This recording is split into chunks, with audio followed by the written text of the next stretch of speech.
Hey everybody, Dave here. Thank you for stopping by my channel, Dave's Board Gaming. If you're new, welcome. Glad that you are here. In this video, I'm going to take some time to introduce myself, kind of talk about some of the things that I've been playing recently, and then also I'm going to be talking about what type of content that I'm going to be creating now and in the future. If you are a subscriber to the channel, thank you for stopping back, because as you know, about 2 years ago I had announced that I was retiring the channel. And what I had done was gone over to Mystic Eye Games, and I was producing some content over there, primarily from the Flying Frog Productions catalog.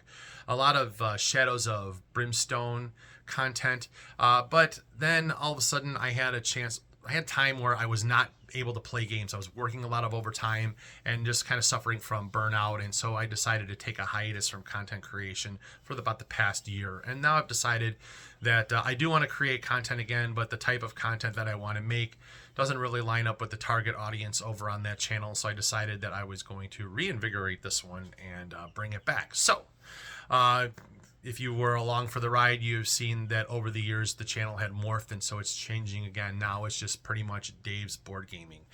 So without further ado, my name is David Taylor, and I live in Illinois, about 40 miles south of Chicago, and I am pretty much an avid strategy / Euro board gamer. That's most of the time what I play, but I have started dipping my toes into some tabletop sports games, and I'll talk about that in a little bit.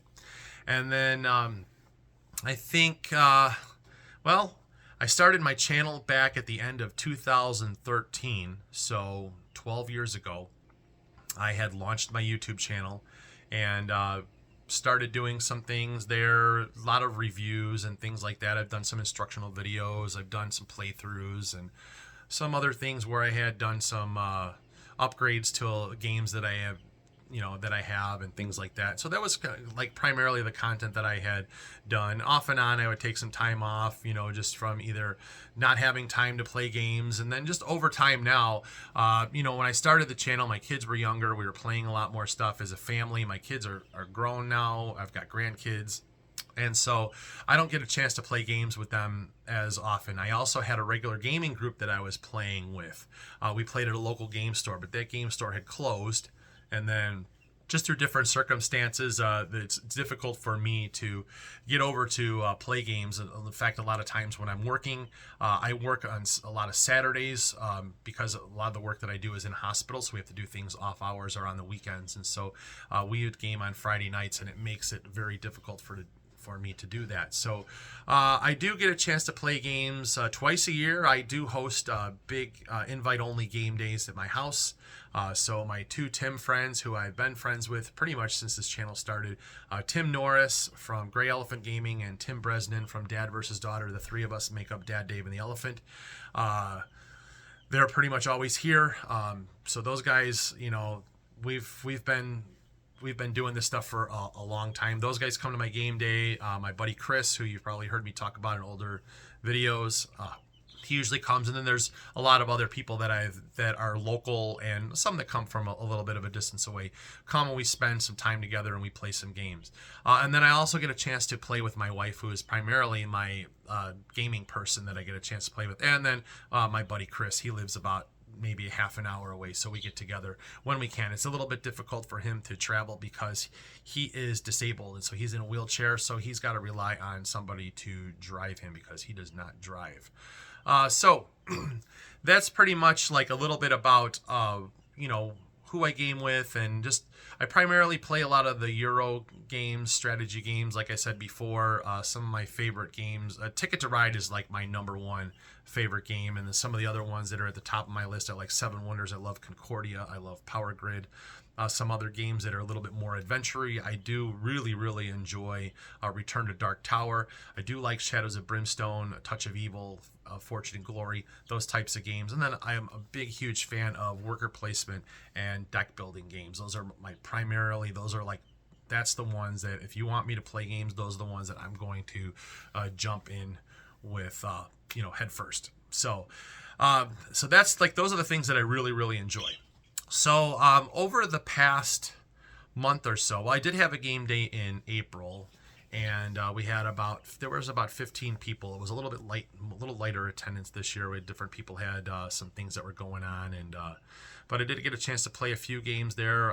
We played Parfum from Queen Games. That was an older one. I hadn't played that one in a long time, so that was kind of refreshing to bring out. We played Flip 7. Played a game called Lure, which is a fishing type game. You're wagering dice, or you're bidding with the number of dice and seeing if you can catch fish. We played, oh boy, I can't even remember now the things that we played. Oh, we played a game called Trailer Park Wars, which is like really just a silly, like the game's so stupid, but it's hilarious. And basically what you have is you have a bunch of trailers in your own trailer park, and you are trying to essentially have the best trailer park by, you want to have all the good inhabitants in yours, and you can plant bad inhabitants and do bad things to your neighbors. So it's just a lot of fun. It's a lot of take that.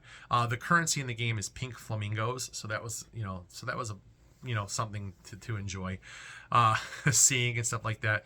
And I can't remember, like I said, I don't have my list in front of me of what I played, but we did get a chance to spend a day playing games, and so that was a lot of fun. And then some of the things that I've been playing with my wife, her and I and my nephew joined us for one game. We have been playing and really enjoying Finspan from Stonemaier Games. So I do plan on having an episode talking about that and just my experiences with that. I've really enjoyed it. And we've also played some Flip 7 and some Las Vegas. Played that with the family and the kids. Like on Easter, we played some stuff. And then my wife and we've had a chance to play some Ticket to Ride London. The funny thing is, I owned the game. I have all the Ticket to Ride games except for now the small box games. Some months back, I donated them to a local coffee shop because I wasn't playing them at home. And so now when my wife and we go there, we end up playing them there, which is kind of funny because Ticket to Ride London, we've played it more times there than I did when I owned it in my collection. So in fact, the last time that we went there, I went up to order our drinks, and while I was doing that, she already had the game set up and was ready to go. So I'm like, oh, awesome, we're going to get a chance to play this. So had a chance to play those with her. And then I've been playing some games with my son, Derek. So the first thing I want to talk about was it was a game that I came across called Stone Cold Hockey from Stone Mountain Press, and I came across the video because this guy Rob Gallimore had produced a video for it, and I saw it over on Board Game Geek because at the time, this past season, I really dove into NHL hockey because my son decided to run a fantasy league. And so I got involved with that. And now that forces you to pay more attention to what's going on and getting to know who more of the players are. And you're following more teams than just the one that's like your favorite team. And so I really found myself getting into hockey this year a lot more than I have in the past. And so anyways, I saw this particular video from this game and I'm like, wow, this is really cool.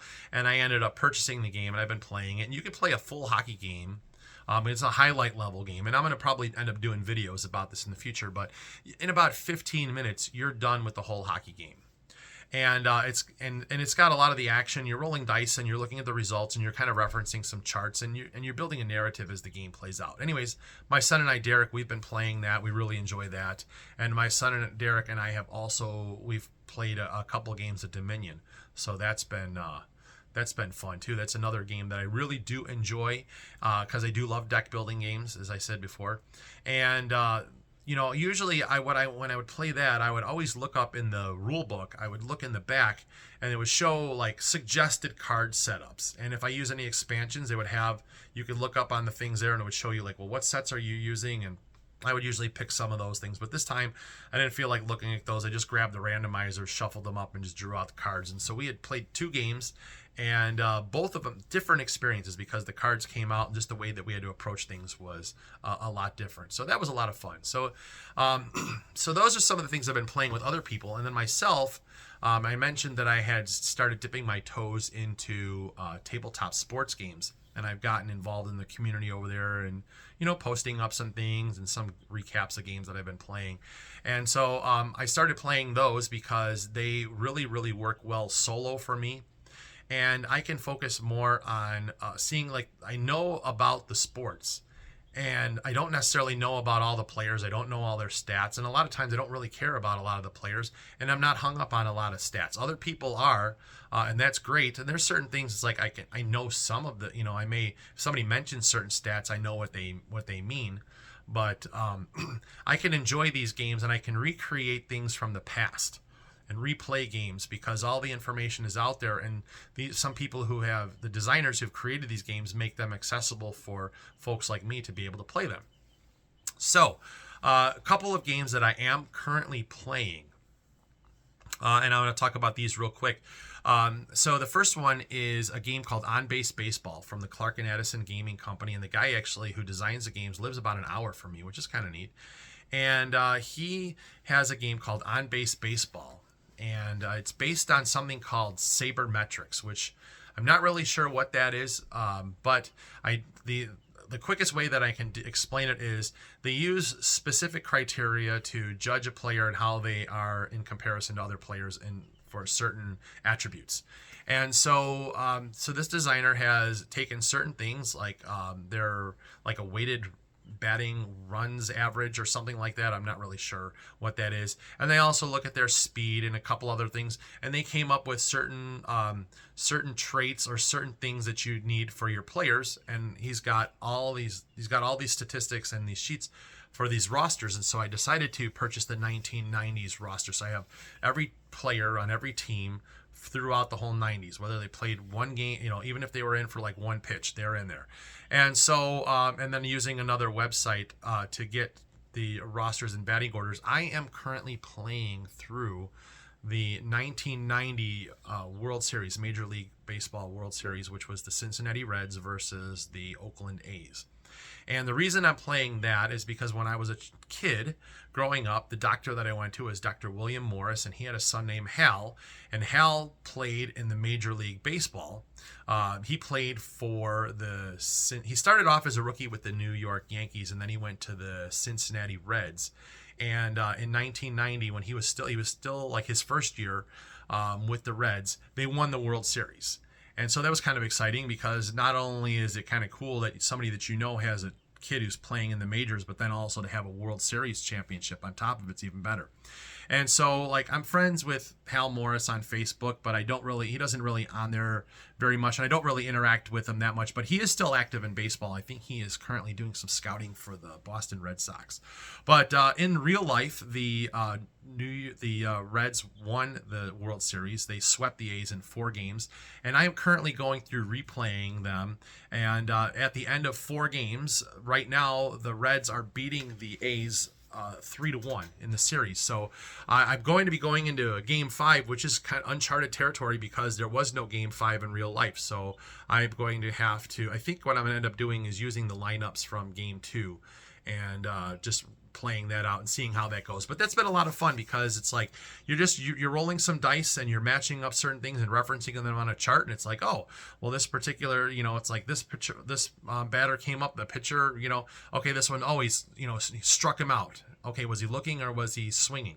Or you got a single or a long single or home run or a fly out or pop out or ground out, and so I'm actually learning how to properly use like a baseball scorebook. I used to see people do it all the time, and I didn't know what like a 5-4-3 was or something like that. Which that's basically what that would be, is if it was a ground ball or bouncing ball hit to the third baseman who throw it over to the second baseman, then the first, typically that would be for a double play. So it's things like that I've learned. So I'm playing through that, and then there's another quick play hockey game that I'm doing. There is a game called Red Ice Hockey from Powder Blue Sports, designed by this guy named John Turnbull. And it's a quick play game that's based upon probabilities and a lot of other things. He's put stuff all together, and you're rolling some dice, referencing some charts, and you're getting results for segments of a period. So you can play a whole hockey game in about 10 minutes. And it will just, basically it's going to give you shots on goal, if there's any goal, what type of goal it was, and then you can figure out who the scores were. And at the end of the game, you'll have some idea of some statistics. And I'm actually doing a pre-play of playing along of the current Stanley Cup championship, and which is the Edmonton Oilers versus the Florida Panthers. And what I'm doing is I've got the rosters or the cards for this this season, and I am playing the games in advance of the real games. So I have already played. I've completed 2 games in advance of the 2 games that have already been played. So I have the Florida Panthers are in the lead 2 games to none. Whereas in real life now the series is split at 1 game apiece. Both of the games in real life have gone into overtime or even double overtime. Mine have just been straight up wins or losses. And so, and there's some fun things that are going along in there. And so I'm having fun. I'm enjoying that stuff, and it plays great solo, and I'm building a narrative in my mind. And then there's a couple other games that I've been playing. A game called Fascinating Baseball, which is a really, really quick game. I'm rolling the dice and getting results. 1 roll into the dice, and it's like for a half an inning. And so I can play games in 10 minutes. So they're great little solo games that I can play, and I'm going to be doing some instructional videos for those coming down the pipeline. So anyways, it's just a brief summary of things that I have been playing for the past month or so. And now I just want to take this time to talk about what type of content that I'm going to be creating for this channel. So the main thing is that I don't really want to do like the review videos where you take all this time explaining how the game is played, and then my thoughts, and this is this, that, and the other. There's a lot of people that are already doing reviews and stuff like that, and I just, there's no sense in beating a dead horse because there's so many content creators that are out there that are doing that stuff, and honestly, I'm not really interested in doing that kind of stuff. So I'm gonna do a lot of more of like the vlog type stuff, like things that I've been playing and sharing some experiences with those, maybe a little bit of some insights with that way. I will have some episodes talking about specific games, but it's gonna probably be like my own experiences playing with them, with that, and maybe you might pick up on something like, oh, I might want to try this because I like that, because this is like something that this is pretty good. Not like, oh, I'm going to give this a seal of approval, or I'm going to rate it this out of this, because it's everybody is their own reviewer, and you can be subjective to it's a subjective. And then so that's one of the things that I want to do is I want to do the vlog stuff, and I will have some episodes talking about specific games. Like I said, I do want to talk about FinSpan. I've really been enjoying that one, and talk about some of my experiences and the things that I hope to see for it in the future. And then I will do some instructional videos for some of these tabletop sports games, and then I'll do probably some playthroughs or abbreviated playthroughs. You may have already seen I had done one for Red Ice Hockey, and then I had a straight up just playthrough of the game. I just wanted to show people how the pacing of how the game moved along, and so one of the reasons why I want to do the instructional videos is that people that design these games, they do a good job of designing the games, but sometimes I'm kind of finding that outside of the tabletop sports group, like that community, like people that are on the outside, how to play aspect of it is lacking. There's not very, very good instructional videos and going through things, and so I've done a lot of stuff with instructions. I've also been able to manage a lot of bad rule books, and so I figure I'm going to take the time to create some instructional videos for people that are pretty much on the outside of that community who are looking to kind of dip their toes in like I have, and check that out. So that's kind of one of the things that I want to do, and then also to want to show like some of the playthroughs. And then I do have some people that are looking forward to some of the things that I'm going to make, because as I play the games, like right now, I've been typing up and posting like recap reports of things that I've been playing, and I wanted to share those, and I'll probably end up doing some live plays, or maybe I might do like a voiceover or something. I haven't really decided yet what I want to do with that, but I want to share some of those things as we're going along. You don't have to worry about you don't have to know stats, you don't have to know players. I may end up doing some things with the fictional leagues, or we might create something on our own and go forward from that. So that'll be kind of fun. But primarily, I just want to have some fun with the channel. I really don't have a lot of pressure on myself to do this. I don't owe anybody anything. I'm also looking to possibly do some live streaming if I can. I'm working on, I wish my house was a little bit emptier, but I would like to be able to do some streaming and have some people on and guests and interviews and do some different discussions that way, just talking about different things, or maybe I might have some designers on talking about their games and stuff like that. So those are the things that I am looking to do with the channel. So if this is something that you're interested in, you know what, hit the subscribe button and follow along. I'd really appreciate you the support that way. Anyways, I just wanted to take the time to do a little bit of a video, let you know who I am, and again, thank you for taking the time to watch this. And in the comments below, let me know what are some of the things that you would like to see, or what are some of the things that you've been playing in the past month or so. I'd love to be able to interact with you that way. So anyways, thank you guys for watching, and I will catch you again soon. Bye-bye.